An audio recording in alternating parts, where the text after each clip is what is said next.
Hey, what's up, YouTube gun people? I had a really bad moment of weakness today. Really bad. Really bad. But hey, I'm not going to beat myself up over it, you know? I mean, shit. Life's short, and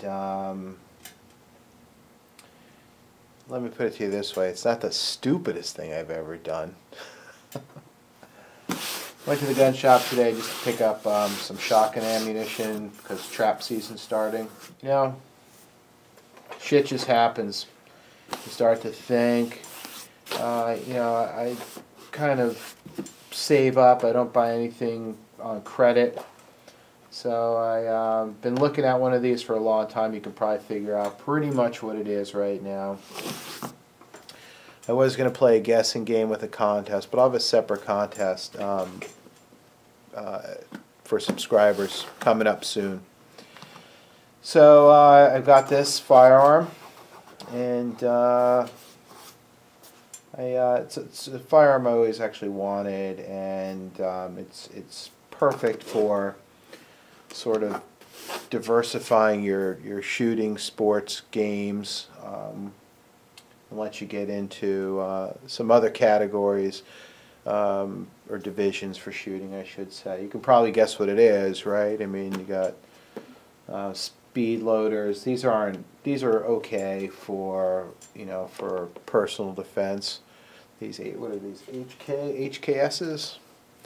You know, pretty standard. They're not great for competition, but there's some semi-wide cutters in there. So without further ado, here it is. It's fresh in the box still. We'll put this, take it out of the box. You don't really care what's in the box besides the firearm, right? Put the box aside for a moment. There you go. And here it is. This has been safety checked, of course. The Smith & Wesson 4-inch 686. In my opinion, this may be one of the... I'll put it to you this way. I've commented on other people's videos that show these 686s. I think if there's one gun to have, if you can only had one gun, this would be it. The 686, in my opinion, would be the gun. It's chambered in .357 Magnum. This happens to be a 6-shot with a 4-inch barrel. I chose the 4-inch barrel because I want to shoot IDPA with it in Revolver, SSR, stock service revolver. So that's the maximum that'll fit in the box, and it's a 6-shot. It's not the plus, which is a 7-shot. It's got a lot of knockdown power. It's .357 Magnum, but you can also shoot .38 specials through it.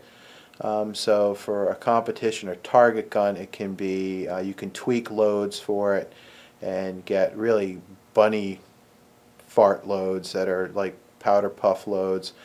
And it's good for competition, but it's also good for teaching somebody how to shoot using this revolver.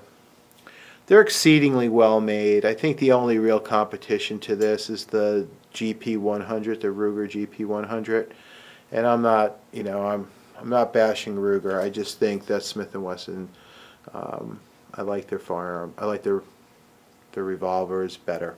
I think I like their firearms in general better. But that's just a personal thing. This is a brand new modern gun. It does have the lock thing there. That doesn't bother me at all. It's stainless. It's brushed. You can see actually on the camera it might look like it's kind of scratched, but that's really what these finishes look like. They are kind of controlled chaos in that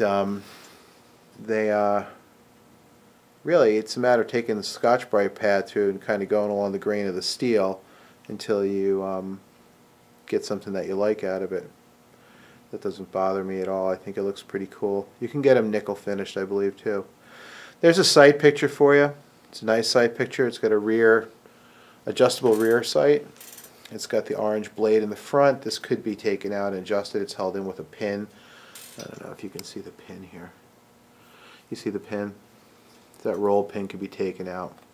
And it's just a beauty. It's just a classic gun.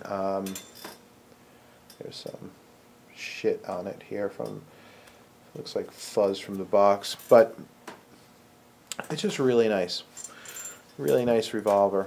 You can get pretty fast with reloading these guys if you practice. I'm not a revolver guy. I want to sort of, like I said, diversify my shooting for competition. I'd like to try a revolver just for shits and giggles, which is probably the worst thing you could do. You should probably just get one gun and stick with it, or one kind of type of gun. You know, whether it's a Glock 17, just stick with that and get really good with it, or whatever you like, or start with a revolver and get good with it. But, you know, my short attention span really doesn't allow that, and there's just too many nice guns out there to really restrict yourself, and, you know, I'm not Todd Jarrett. So, for me, I like to be able to try a bunch of different guns and get competent with a bunch of different guns. Here it is. The trigger pull, double action. It's a little stiff. It'll break in a little bit, but it's pretty smooth. I mean, you know, you can work that double action pretty quick, right? Single action is insane. I mean, this is like you just here. I don't know if you can see that, but see how far that trigger comes back, and you can see single action. We just press on it, press. Doesn't move much. Real nice. A lovely firearm. This is straight out of the box. I haven't cleaned it, haven't done anything to it, nothing like that. It's nice. I like it a lot. Really do. Let's see. What can I tell you about it? It's a standard 686. There's not really much to beat to death on this guy. I can tell you about care and maintenance of a revolver is different than a semi-auto for sure. What I will tell you is that I would avoid grease on these guns. Use oil. Any grease works its way down into the action. It gums up stuff. Not good. That's, again, my opinion. So really there's a little bit of oil on the ejector here, oil on the crane, in your barrel just to preserve it, and you should be good to go. This gun was fired at the factory. You can see there's a bunch of burnt powder on there. I know a lot of guys that are super fussy about their guns will clean that off. I don't really worry about it. That's just the way it goes with a revolver. It's just the way it goes. When you're shooting a revolver, a big key thing to remember is keep that weak hand thumb down. You don't want it up by the cylinder. You'll get, it's hard to show. You don't want it up by the cylinder. You know, if you're used to shooting a semi-auto and you're used to putting that thumb up high, almost by the slide, you could get burned from flash coming out of the sides of the forcing cone. Forcing cone is this part right here. Okay, so your bullets sit inside of their chambers, okay, in the cylinder, and when you close it up, that forcing cone guides those bullets from the chamber down the barrel. Of course, that's different. That's what makes a revolver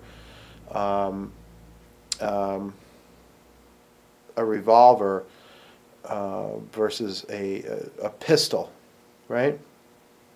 A pistol, the chamber is integral to the barrel. Here, the chamber is actually in this cylinder, 6-shot. There you have it. What do you shoot out of it? I will reload. Part of gun purchases for me now are I'm getting pretty fussy about what I'll purchase, when I'll purchase it. If I can't pay it for it cash, I'm not even going to look at it. I won't. I just never will again. It's just how I live my life. For competition, you're going to shoot 38 specials out of them.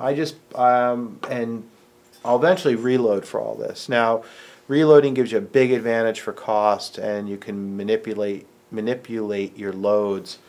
Did I just say manipulate your load? I think I did. You can make custom loads where these 38 specials become real powder puff loads. IDPA just went to a power factor of it's 105, which is super light, really really light.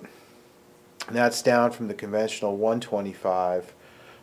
So power factor is just the speed of the bullet, about 10 foot away from the muzzle times the weight of the bullet. So 105 power factor is really pretty slow, soft, very soft bullet. It's great for teaching people. These are I bought 300 rounds of 38 special. These happen to be 158 grain semi-wad cutter lead.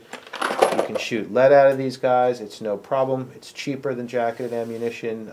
It's probably not the best for competition. You might want a jacketed round because you always have the chance. Your reloads could be a little bit slower because of the, for instance, the side of the semi-wad cutter can get hung up when you're trying to get this in the cylinder, manipulate it around to release them, if you know what I mean. So you can shoot 38 specials at them. They're powder puff loads. They're very pleasant and enjoyable to shoot, and they're good target loads. And you can also shoot. I bought just one box of Hornady Critical Defense. I don't have any experience with these guys in this particular caliber, but you know, these are what, 125 grain 357 Magnum. You know, I bet you these will work just fine. I don't want to stand down range of them, and you know, I'll play around with some 357 mag ammunition. Most likely I won't be reloading 357 Magnum, but I'll be playing around with just factory self-defense ammo. It's a jacketed hollow point, but there's a rubber insert here so that point doesn't get clawed when it's going through heavy material like denim or leather or like a pair of Carhartts or something on the guy that's trying to kill you. It's a nasty round. You know, you got to keep in mind. I remember when I was a kid, way back in the day, my brother bought a Smith & Wesson. I forget what model it was, but geez, this is going way back into the 70s. Smith & Wesson, some of you, I can't remember off the top of my head. It was a Smith & Wesson that the state police used to carry, 357 Magnum. It was all blued. It was such a sweet gun. We went shooting with it. There was actually basically a sand pit that you'd go to shoot. We were shooting, and with the 357 Magnum, there was an old iron tire rim, and you know, being the geniuses that we are, shooting at an iron tire rim with the 357 Magnum. It doesn't sound that smart now, but back then we were both a lot younger and stupider. Maybe not stupider. It's hard to be stupider than I actually am right now, but anyway, you get my point. And you know, the first time, you know, we shot at it, we were absolutely amazed. It goes, the 357 Magnum rounds will go right through the rim, steel rim, right through the hub, boom, right through both sides. Plenty of knockdown power, and back then it was really considered, you know, an extremely powerful round, and it still is. It's just in comparison to other rounds that became popular. At that point, the 44 Magnum was not very popular at all. I believe it existed in the early 70s, but and I could be wrong. I don't really know the numbers or the dates, but you know, the 357 Magnum got replaced by the 44 Magnum eventually, and so on and so forth. There's a 41 Magnum, and to the point where we are today, where we're at the point of these monster, you know, X frames that are in 500 Smith & Wesson that are just absolutely astonishing in their power, and you know, really the closest thing you can get to a rifle, except for like a Thompson Center, I guess the Encore, the single shot pistol that can handle a rifle cartridge like a .30-06. Yeah, just an excellent all-around gun, highly reliable. What will I have done to it?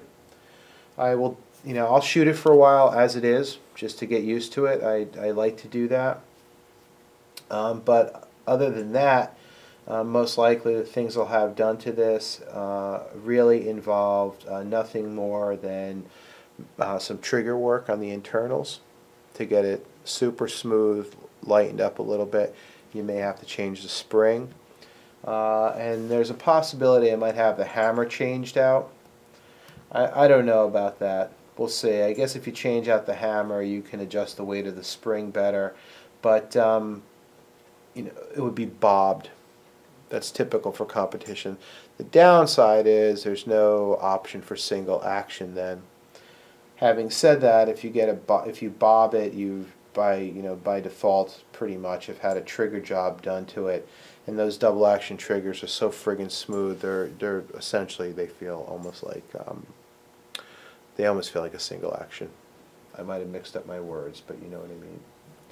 Keep in mind, these are completely amateur productions, and I get a lot of complaints from people sometimes that say, oh, you could have done that video in a minute.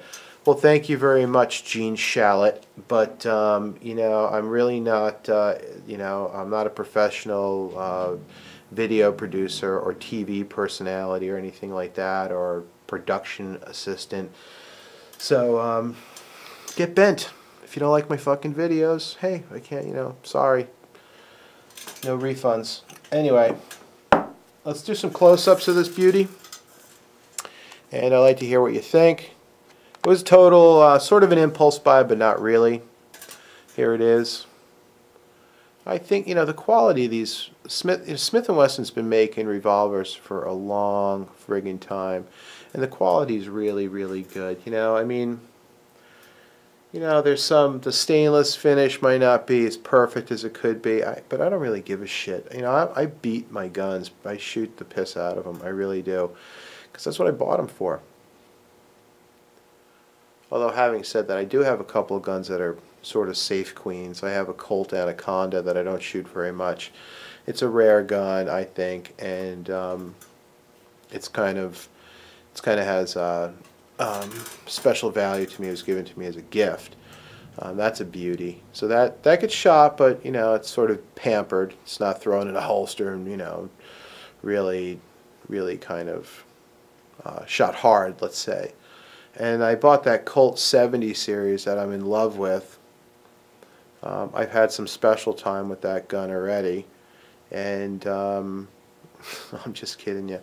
That gun is really sweet. I said I was going to have some work done on it to make it a dedicated CDP gun for IDPA. I'm kind of having a hard time doing that. So hold on a minute. All right, sorry about that. That was I'm telling you, if you go down to the basement and make a video, you're going to get a phone call. That was from the wife wondering how I did at the gun shop. She knows what I was doing. My wife's one of the smartest people I've ever met, so she's supportive. Let's just put it that way. There's the business end. That'll work. So you can get all kinds of work done to these. I told you about the bob trigger and all that stuff. You can get this crowned. I like the 686 over the Performance Center guns, like the stock service revolver, because of the full-length lug.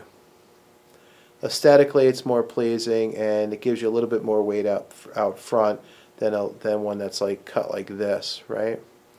To stabilize the recoil a little bit. So I got, this is what I got. I'll change out the grips too. Do that as well, and I'll do another riveting,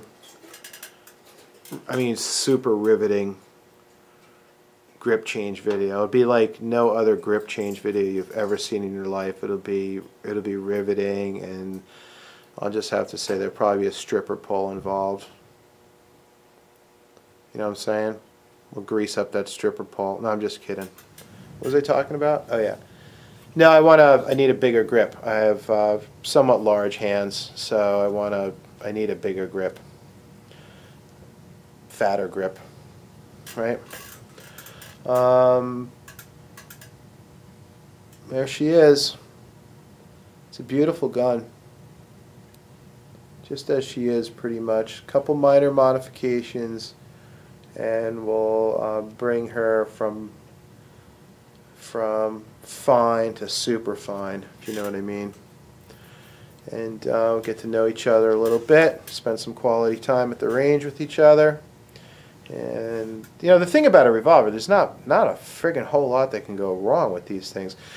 They're nice. For a first gun, I recommend a revolver for the simple fact there's no messing around with magazines. Here's your magazine. It's built into the gun. Okay? There's really no fuss, no mess. You get a misfire in one of these guys, for the most part, as long as the gun's working correctly, the answer to a misfire is pull the trigger again. Okay?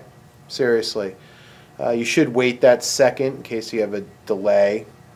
I've actually never seen a delay in my life. You know, either it fires or it doesn't. But anyway, you should wait a second, because you don't want to be pulling the trigger and this thing, the next round's over here and goes off. Then you have then you're going to get a boo-boo. Bad things happen then. So you know, if you follow the basic rules, but you know, for all intents and purposes, misfire, pull the trigger again, gun goes boom, people are happy. At least the people pulling the trigger are usually happy. And that's what I got to say. I just really like it. You know, I'm revolver deficient. Now I'm getting back to not revolver deficient, and it's just a really nice gun. I mean, you know, you press the button, pop that slide out. Let me slide. See, I'm a semi-auto geek. Right? Push that cylinder out, right? Here's a good technique for reload. Boom, last shot. Push the button, push it out, bring it around. Now it's in your weak hand. Eject. Full ejection, let gravity help you. Turn the gun around, boom, rounds go in, close it. I'll do a video on that when I get the proper loaders for it. And you're back in action. There's actually a guy I know that maybe watches these videos, and I'll be bugging him to teach me really how to do it the best way possible. He's a fine revolver shooter. There's two guys that I know that are, and more, but two guys that I know that are great teachers and fantastic revolver shooters. I'll get some reloading time with them. These guys can reload a friggin' revolver faster than most people can reload a semi-auto. It's astonishingly fast. It really is, and it's a matter of practicing it. So that's what I got. It's an exciting purchase for me anyway. I like revolvers. I've always had a thing for their overall appearance and design. They really, when you think about guns, you know, if you close your eyes and think about guns, two come to mind. Handguns. Two come to mind. A revolver that really looks like this, and the 1911 pistol. So that's all I got for you. And talk at you soon.